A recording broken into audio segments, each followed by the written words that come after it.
नमस्कार साथियों, गुरुकुल धाम के इस डिजिटल प्लेटफॉर्म पर आपका स्वागत है।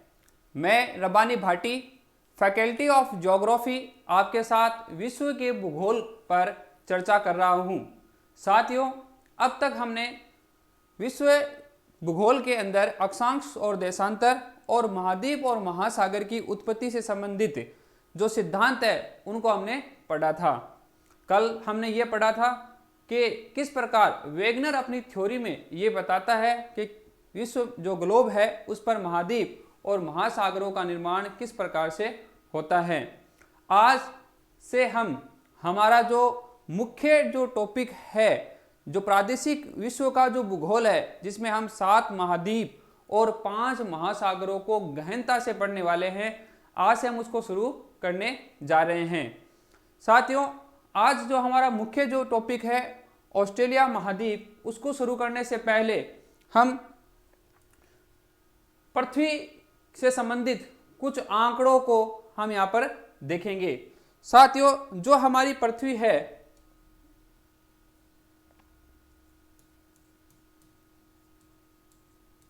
जो हमारी पृथ्वी है, इस पृथ्वी का जो क्षेत्रफल है वो क्षेत्रफल लगभग 51 करोड़ वर्ग किलोमीटर है।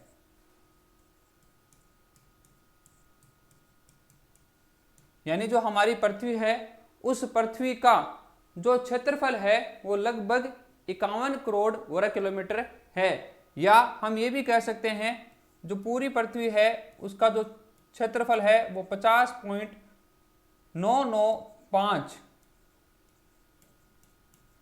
करोड़ वर्ग किलोमीटर है।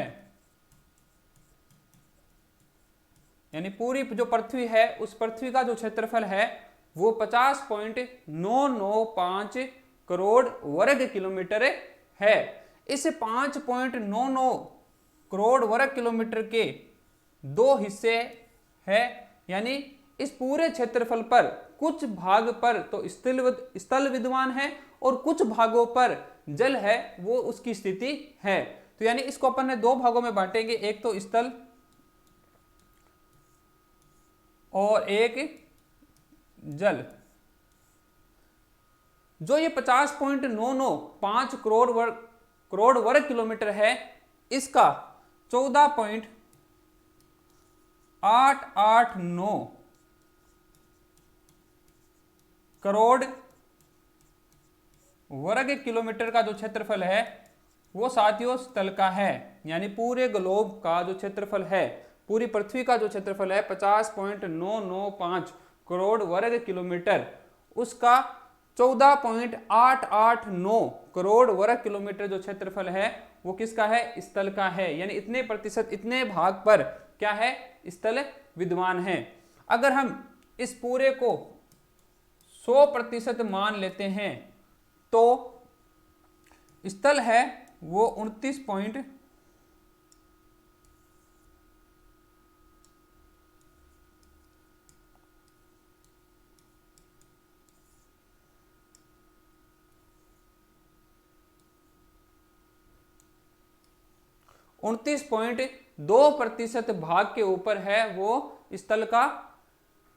जो पूरी पृथ्वी है उस पर 29.2% भाग पर क्या है? स्थल है। अगर अपन जल की बात करें तो जल का जो क्षेत्रफल है वो 36.106 करोड़ वर्ग किलोमीटर पर पूरी पृथ्वी के ऊपर जल की स्थिति है। यानी 36.106 करोड़ वर्ग किलोमीटर पर पूरी पृथ्वी के ऊपर क्या है? जल विद्यमान है। अगर हम इसको प्रतिशत में देखेंगे तो लगभग 70.8% भाग पर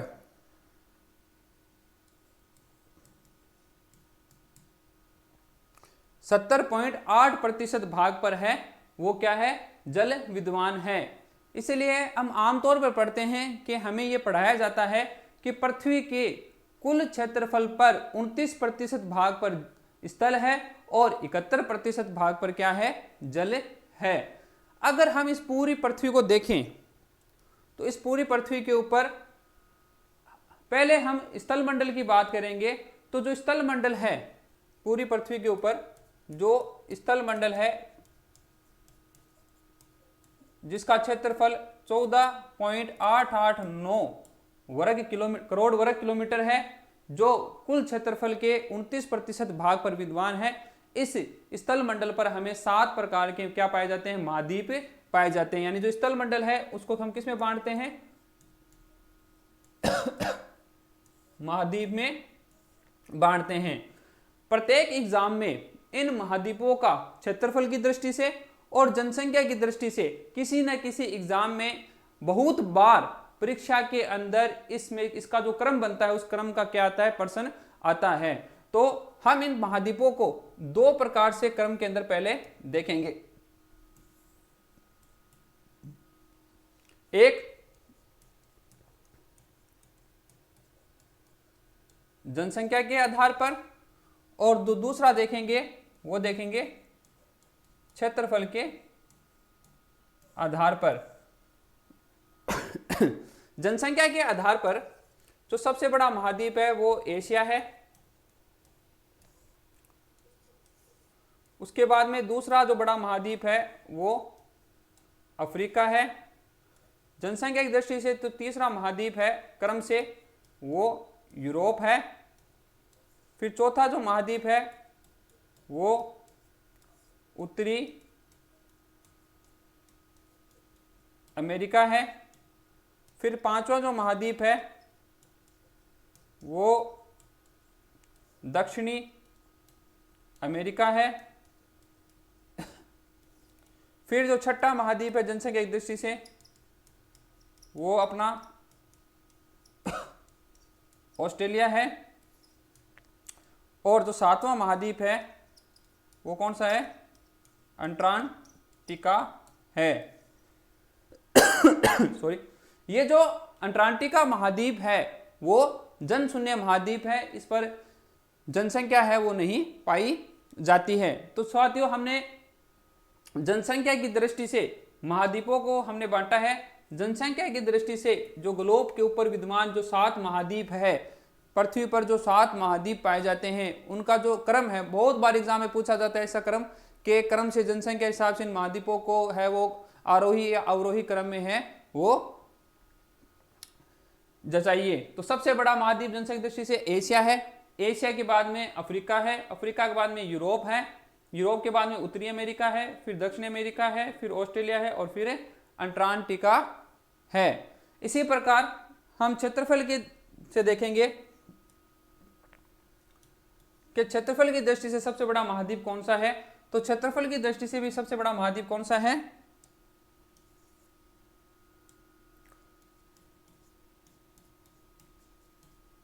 एशिया महाद्वीप है। फिर अफ्रीका महाद्वीप है। फिर उत्तरी अमेरिका महाद्वीप है। उसके बाद में दक्षिणी अमेरिका महाद्वीप है।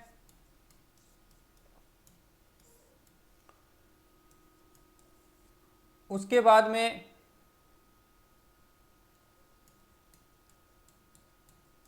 अंटार्कटिका है। उसके बाद में यूरोप है। और यूरोप के बाद में सबसे छोटा महाद्वीप है वो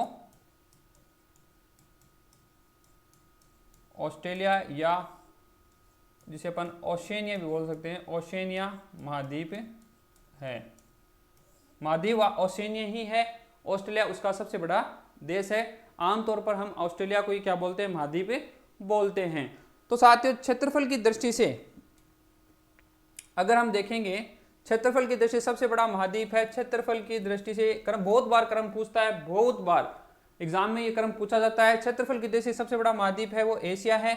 उसके बाद 2 नंबर पे अफ्रीका है। 3 नंबर पे उत्तरी अमेरिका है। 4 नंबर पे दक्षिण अमेरिका है। 5 नंबर पे अंटार्कटिका है। 6 नंबर पे यूरोप है। और 7वें नंबर पर क्या है, ऑस्ट्रेलिया महाद्वीप है। तो ये साथियों, ये कुछ डाटा है जो हमने ग्लोब जो पृथ्वी है उसका क्षेत्रफल, उस पर कितने प्रतिशत भाग पर स्थल है, कितने प्रतिशत भाग पर जल है, और महाद्वीप जनसंख्या की दृष्टि से क्रम से और जनसंख्या क्षेत्रफल की दृष्टि से क्रम से कौन कौन से क्रम के अंदर है वो हमने देखा है।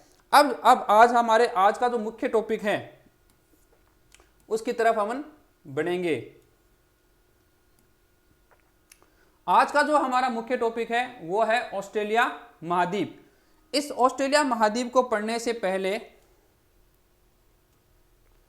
हम ये देखेंगे कि हम ऑस्ट्रेलिया महाद्वीप को पढ़ेंगे कैसे। तो साथियों, सबसे पहले हम ऑस्ट्रेलिया महाद्वीप में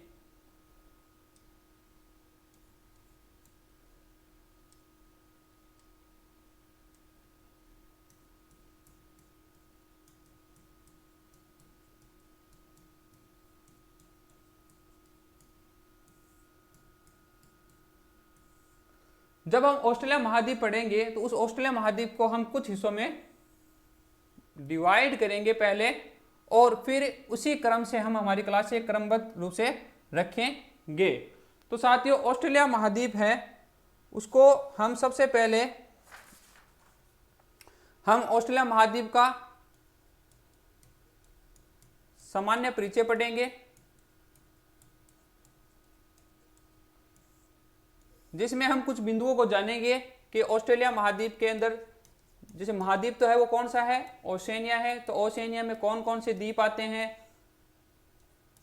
उसके बाद में हम उसकी स्थिति के बारे में पढ़ेंगे कि ऑस्ट्रेलिया महाद्वीप की स्थिति क्या है। उसके बाद में हम उसके उपनाम पढ़ेंगे और अन्य जो भी सामान्य जो जानकारी है ऑस्ट्रेलिया महाद्वीप को लेकर वो सारी हम इस सामान्य परिचय के अंदर पढ़ेंगे। उसके बाद में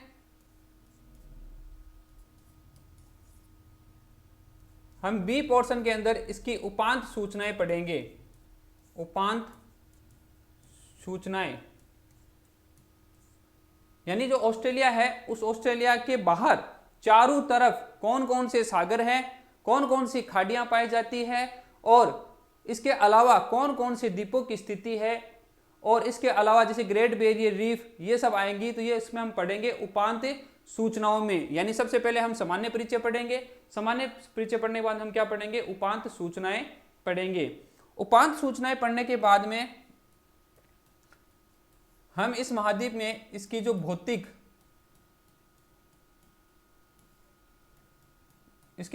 प्रदेश है या इसकी जो भौतिक स्थिति है इसको हम पढ़ेंगे। यानी उपांत सूचनाएं पढ़ने के बाद में हम अंदर जो ऑस्ट्रेलिया महाद्वीप है उसके अंदर कौन कौन सी भौतिक विशेषताएं हैं उनको अपन पढ़ेंगे, जिसके तहत हम पूर्वी पर्वतीय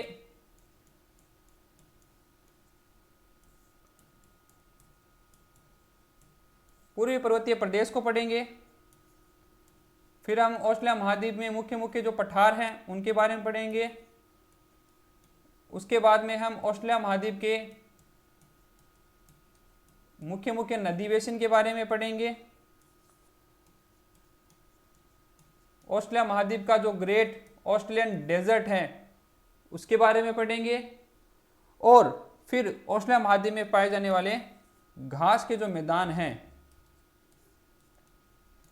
उष्णकटिबंधीय घास का मैदान और शीतोष्ण कटिबंधीय घास के मैदान, इनके बारे में हम पढ़ेंगे।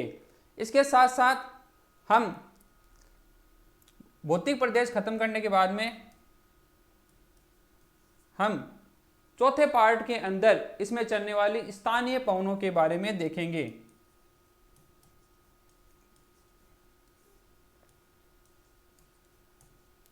स्थानीय पवनें पढ़ेंगे और अंत में हम इसके अंदर इसकी जो आर्थिक क्रिया है, ऑस्ट्रेलिया महाद्वीप की जो आर्थिक क्रिया है जिसके अंदर हम खनिज देखेंगे, उद्योग देखेंगे, पशुपालन देखेंगे और परिवहन की स्थिति को हम देखेंगे। तो ये सारी चीज़ें हैं हम इस ऑस्ट्रेलिया महाद्वीप में पढ़ने वाले हैं। और इसके अलावा हम एक और बिंदु बनाएंगे, अंतिम शेष जो हमारा बच जाएगा वो हम इसमें पढ़ेंगे। यानी ऑस्ट्रेलिया महाद्वीप को शुरू करने से पहले हम ये जानेंगे कि हम ऑस्ट्रेलिया महाद्वीप को पढ़ेंगे कैसे। सबसे पहले हम ऑस्ट्रेलिया महाद्वीप का सामान्य परिचय पढ़ेंगे।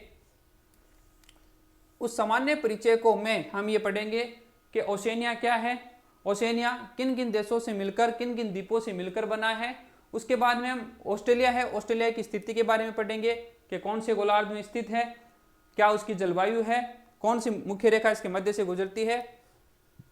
फिर इसके उपनाम पढ़ेंगे, फिर हम इसके उपांत सूचनाएं पढ़ेंगे कि इसके चारों तरफ क्या क्या स्थितियां है। उसके बाद में हम इसके भौतिक प्रदेश के बारे में पढ़ेंगे कि इसमें भौतिक विशेषताएं कौन कौन सी है। पूर्वी पर्वतीय प्रदेश, पठार, नदी बेसिन, मरुस्थल और घास के मैदान को हम क्या करेंगे, यहाँ पर चर्चा करेंगे। उसके बाद में हम स्थानीय पवने भी पढ़ेंगे और उसके बाद में हम इनकी आर्थिक क्रियाकलापों के बारे में पढ़ेंगे। खनिज, उद्योग, पशुपालन, परिवहन आदि के बारे में हम अंत में पढ़ेंगे। तो शुरू करते हैं दोस्तों हम आज के हमारे इस ऑस्ट्रेलिया महाद्वीप को।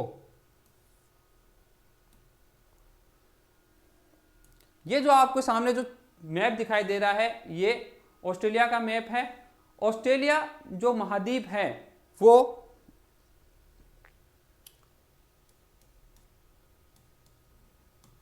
क्षेत्रफल की दृष्टि से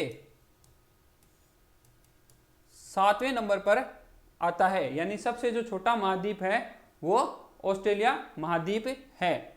उसके बाद में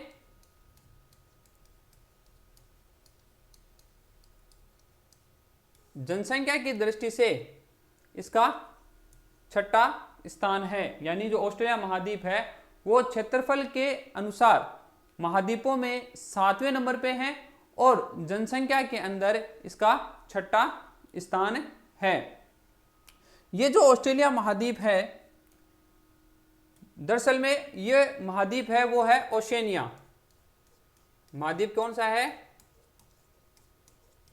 ओशिनिया है। इस ओशिनिया महाद्वीप के अंदर सबसे बड़ा देश या जिसे अपन महाद्वीप भी बोल देते हैं वो ऑस्ट्रेलिया है। इस ऑस्ट्रेलिया के अलावा इसमें न्यूजीलैंड है। न्यूजीलैंड के अलावा इसमें पापुआ न्यू गिनी है। इसमें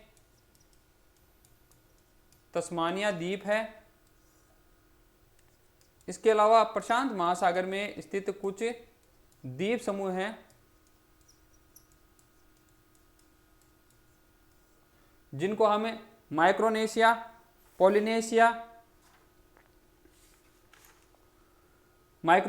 मेलानेशिया, पोलिनेशिया आदि नामों से हमें जानते हैं। यानी जो ओशिनिया महाद्वीप है उसके अंदर ऑस्ट्रेलिया है, न्यूजीलैंड है, पापुआ न्यू गिनी है, तस्मानिया है और प्रशांत महासागर के कुछ द्वीप समूह हैं जिन्हें हम मेलानेशिया, माइक्रोनेशिया और पोलिनेशिया के नाम से जानते हैं।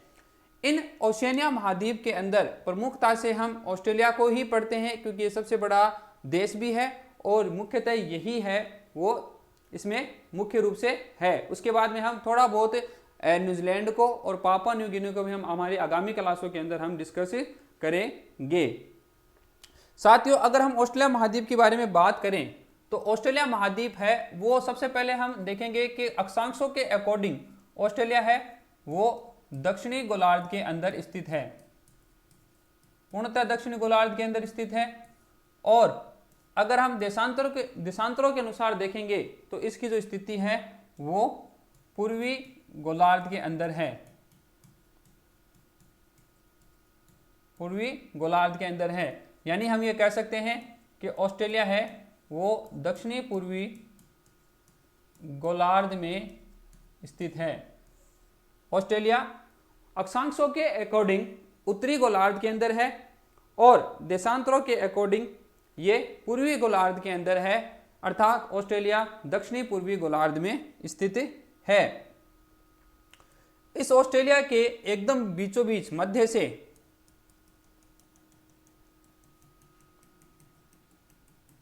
एक मुख्य मानकीय अक्षांश रेखा है वो गुजरती है, जिसको हम 23.5 डिग्री दक्षिणी अक्षांश रेखा या मकर रेखा भी कहते हैं। यानी ऑस्ट्रेलिया के एकदम मध्य से कौन सी रेखा गुजरती है? मकर रेखा है वो गुजरती है। जब हमने अक्षांश को पढ़ा था तो हमने पढ़ा था कि जो ये रेखाएं हैं ये जलवायु कटिबंध निर्धारण करने में मुख्य योगदान देती है। इस हिसाब से ऑस्ट्रेलिया का उत्तरी भाग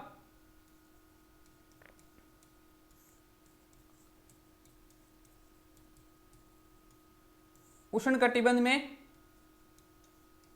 और दक्षिणी भाग है वो शीतोष्ण कटिबंध में स्थित है। ऑस्ट्रेलिया का उत्तरी भाग उष्णकटिबंध में और ऑस्ट्रेलिया का जो दक्षिणी भाग है वो शीतोष्ण कटिबंध में स्थित है। तो हमने अब तक ये पढ़ा है कि ऑस्ट्रेलिया जो महाद्वीप है वो ओशेनिया का हिस्सा है।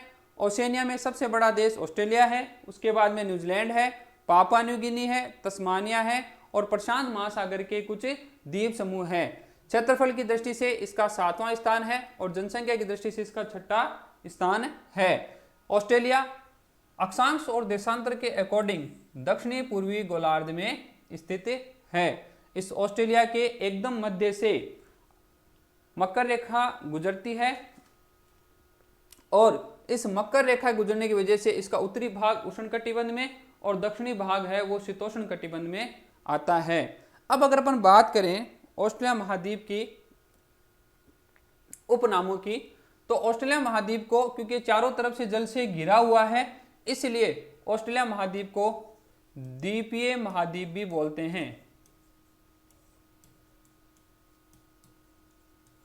यानी अगर हम ऑस्ट्रेलिया महाद्वीप के उपनामों की बात करें तो ऑस्ट्रेलिया जो महाद्वीप है उस ऑस्ट्रेलिया महाद्वीप को क्योंकि द्वीपीय स्थिति रखता है इसलिए इसे द्वीपीय महाद्वीप भी कहते हैं। दूसरा जो इसका नाम है वो है प्यासी भूमि का देश। प्यासी भूमि का देश। साथियों इसका जो अधिकांश भाग है वो मरुस्थलीय है और इसका अधिकांश भाग मरुस्थलीय होने के कारण इसे प्यासी भूमि का देश भी कहते हैं। सबसे पहले इन महाद्वीपों के बारे में ऑस्ट्रेलिया और न्यूजीलैंड के बारे में सबसे पहले जेम्स कुक ने पता लगाया था लगभग 17वीं शताब्दी के अंदर। उसके बाद में 18वीं शताब्दी के अंदर इस पर यूरोपियन लोग हैं वो आकर माइग्रेट होकर यहाँ पर रहने लगे हैं। इस महाद्वीप की उपांत सूचनाओं की अगर अपन बात करेंगे, अगर अपन महाद्वीप की उपांत सूचनाएं यानी इसके चारों तरफ क्या क्या स्थितियां हैं,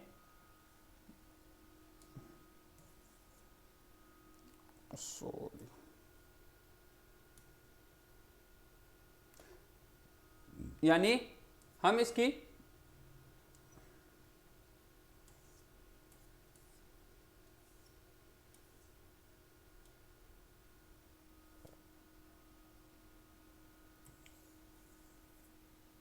जा कैसे रहा है,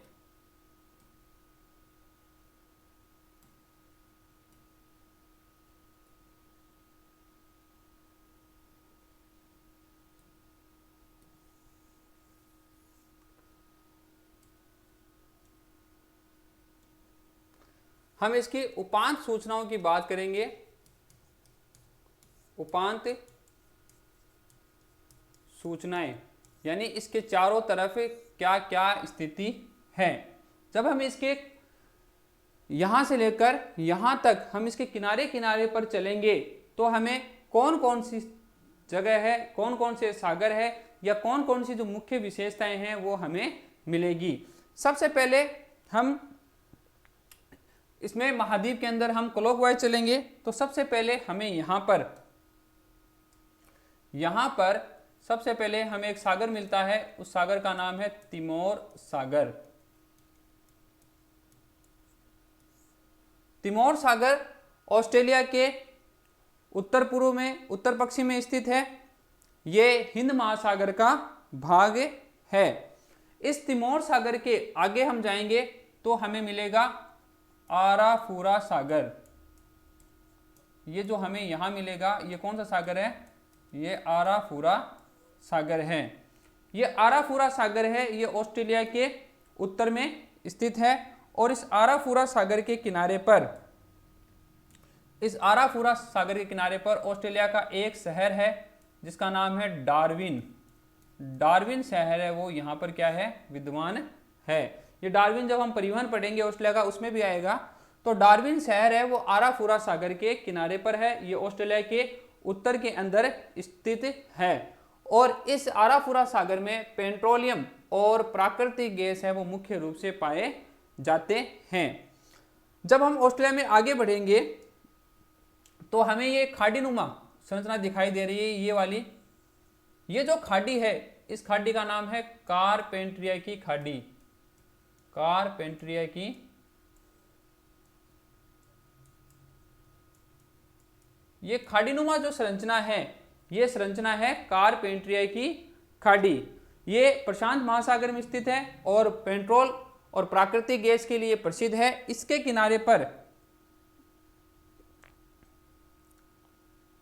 किनारे पर एक जगह है जिसका नाम है वाइपा।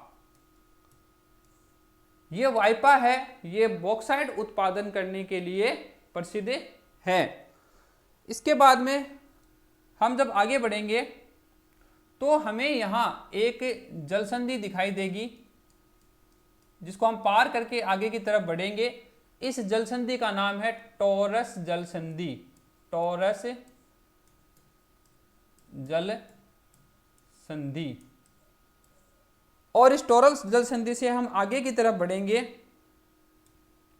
तो हमें यहां मिलेगा कोरल सागर।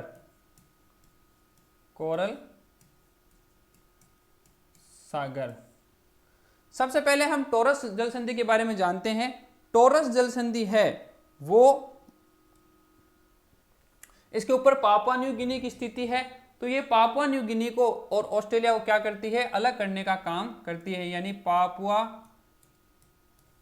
न्यू गिनी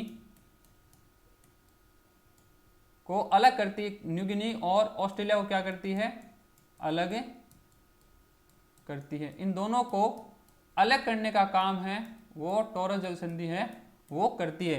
देखो जलसंधि होती क्या है, जलसंधि एक संकड़ा रास्ता होता है जो दो स्थलों को अलग करने का काम करता है और दो जल राशियों को जोड़ने का काम करता है।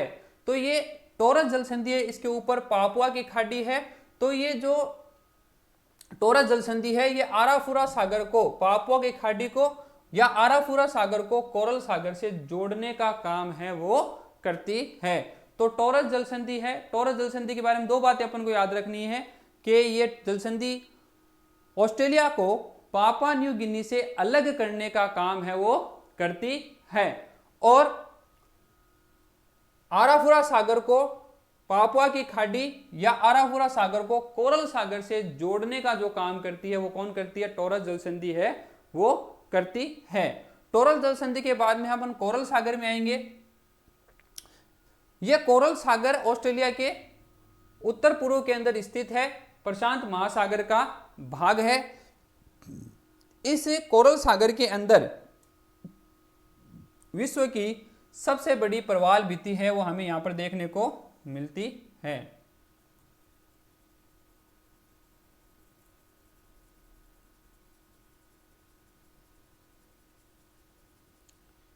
ये ग्रेट बैरियर रीफ है।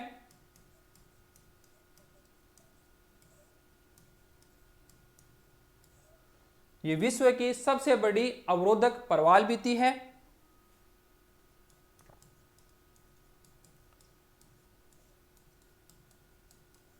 सबसे बड़ी अवरोधक प्रवाल भित्ति है। इसे जैव विविधता का शहर, पानी में बगीचा और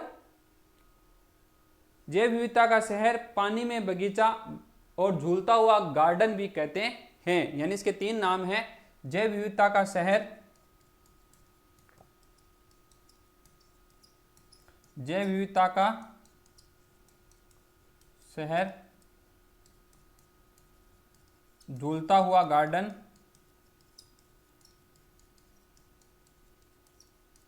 और पानी में बगीचा, पानी में बगीचा कहते हैं। ये लगभग 1920 किलोमीटर है, वो लंबी है, विश्व की सबसे बड़ी अवरोधक प्रवाल भित्ति है और इसे जैव विविधता का शहर, झूलता हुआ गार्डन, पानी में बगीचा कहते हैं। ये ऑस्ट्रेलिया के उत्तर पूर्व में स्थित है। ये एक बार प्रश्न आया हुआ है सेकंड ग्रेड में कि ग्रेट बैरियर रीफ ऑस्ट्रेलिया के किस तरफ है, तो ग्रेट बैरियर रीफ है वो ऑस्ट्रेलिया के उत्तर पूर्व के अंदर है, वो स्थित है। उत्तर पूर्व में, ऑस्ट्रेलिया के उत्तर पूर्व में ग्रेट बैरियर रीफ है। इस ग्रेट बैरियर रीफ से हम आगे की तरफ बढ़ेंगे तब हमें यहां पर जो मिलेगा वो मिलेगा तस्मान सागर।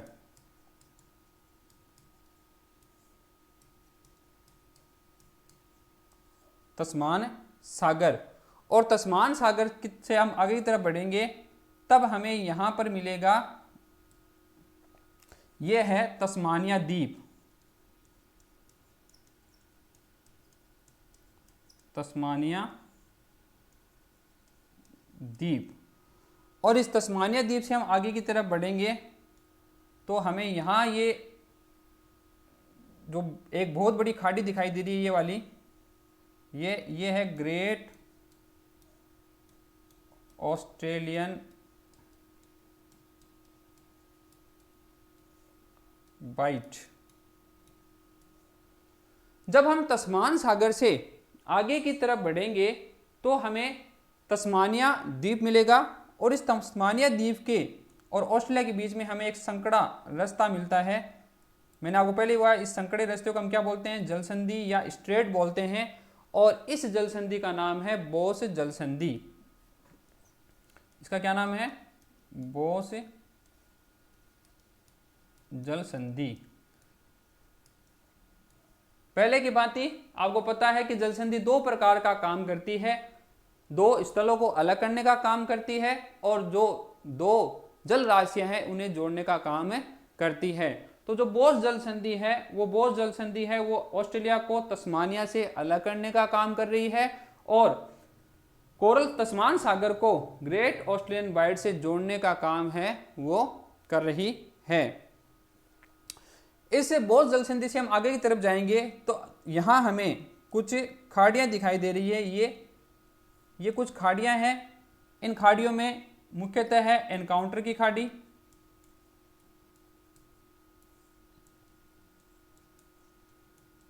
एनकाउंटर की खाड़ी, सेंट विंसेंट की खाड़ी,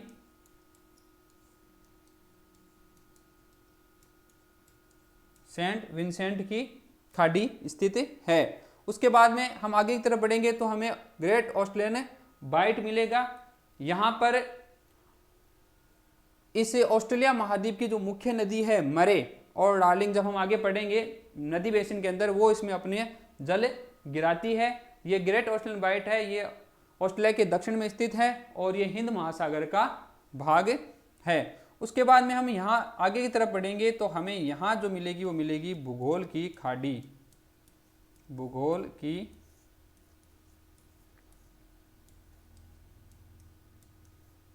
खाड़ी। और उसके बाद में हम वापस घूम के कहाँ जाएंगे, तिमोर सागर की तरफ आ जाएंगे। तो ये साथियों ऑस्ट्रेलिया महाद्वीप की कौन सी सूचनाएं हैं, उपांत सूचनाएं हैं, बाहर की जो सूचनाएं हैं वो हमने वो पढ़ी है। सबसे पहले हमने ये देखा कि ऑस्ट्रेलिया जो महाद्वीप है उस महाद्वीप में सबसे पहले हम क्लॉकवाइज चलते हुए उत्तर की तरफ से क्लॉकवाइज चलेंगे, तब सबसे पहले हमें मिला था तिमोर सागर। तिमोर सागर ऑस्ट्रेलिया के उत्तर पश्चिम में स्थित है और हिंद महासागर का भाग है। उसके बाद में हमें मिला था आराफुरा सागर। आराफुरा सागर ऑस्ट्रेलिया के उत्तरी भाग में है। यहाँ पर एक शहर है डार्विन और इस आराफुरा सागर के किनारे पर है।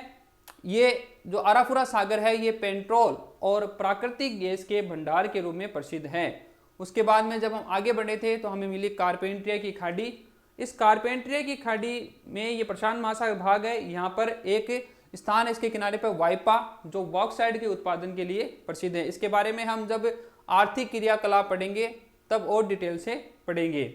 उसके बाद में हमें टॉरस जल संधि मिली। टॉरस जल संधि ऑस्ट्रेलिया व पापुआ न्यू गिनी को अलग करने का काम करती है, वह आराफुरा सागर व कोरल सागर को जोड़ने का काम करती है। उसके बाद में हमें कोरल सागर मिला। कोरल सागर ऑस्ट्रेलिया के उत्तर पूर्व में स्थित है और इसी के अंदर क्या है, ग्रेट बैरियर रीफ की स्थिति हमने देखी है। ग्रेट बैरियर रीफ ऑस्ट्रेलिया के उत्तर पूर्व में स्थित है। कोरल सागर के अंदर इसकी स्थिति है। ये 1920 किलोमीटर लंबी है। विश्व की सबसे बड़ी अवरोधक प्रवाल भित्ति है। इसे जैव विविधता का शहर, झूलता हुआ गार्डन और पानी में बगीचा कहते हैं। उसके बाद में तस्मान सागर मिला हमें। तस्मान सागर के किनारे पर ही दो शहर हैं, ऑस्ट्रेलिया के दो मुख्य शहर इसके किनारे पर हैं। एक तो है सिडनी और एक है मेलबोर्न। ये एक तो है यहाँ पर तो है सिडनी और एक इसके किनारे पर है मेलबोर्न। ये जो दो शहर है, जब हम आगे डिटेल में पढ़ेंगे, ये दोनों शहर तस्मान सागर के किनारे पर है। इस तस्मान सागर से हम आगे की तरफ बढ़े तो हमें तस्मानिया द्वीप समूह मिला और तस्मानिया द्वीप समूह और ऑस्ट्रेलिया की मुख्य भूमि को अलग करने वाली एक जल संधि मिली जिसका नाम है बोस जल संधि। बोस जल संधि है वो तस्मानिया द्वीप को ऑस्ट्रेलिया से अलग करने का काम करती है और तस्मान सागर को ग्रेट ऑस्ट्रेलियन बाइट से जोड़ने का काम करती है। फिर हम जब आगे बढ़े तो हम अंदर की तरफ कुछ खाड़ियाँ मिली हैं जिनमें एनकाउंटर की खाड़ी और सेंट विंसेंट की खाड़ी है वो प्रमुख है। फिर हम आगे बढ़ते हैं तो हमें एक चापाकार रूप के अंदर एक खाड़ी मिलती है जिसको हम ग्रेट ऑस्ट्रेलियन बाइट है वो कहते हैं।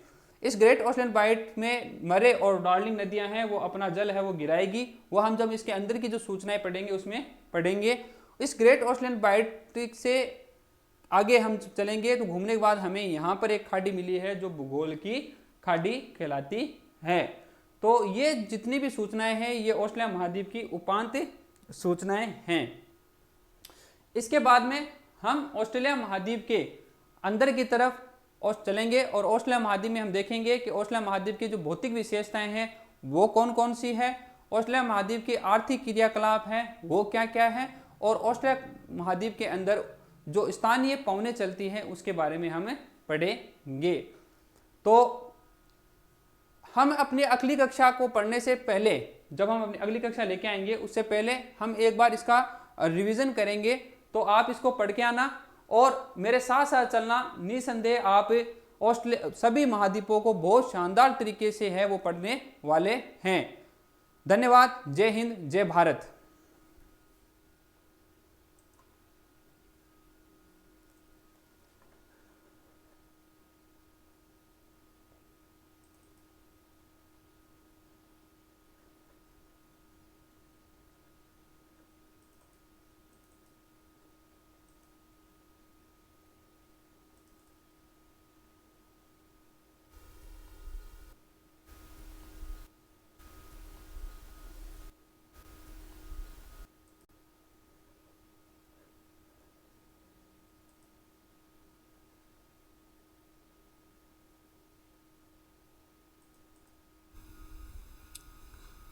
नमस्कार साथियों, गुरुकुल धाम के इस डिजिटल प्लेटफॉर्म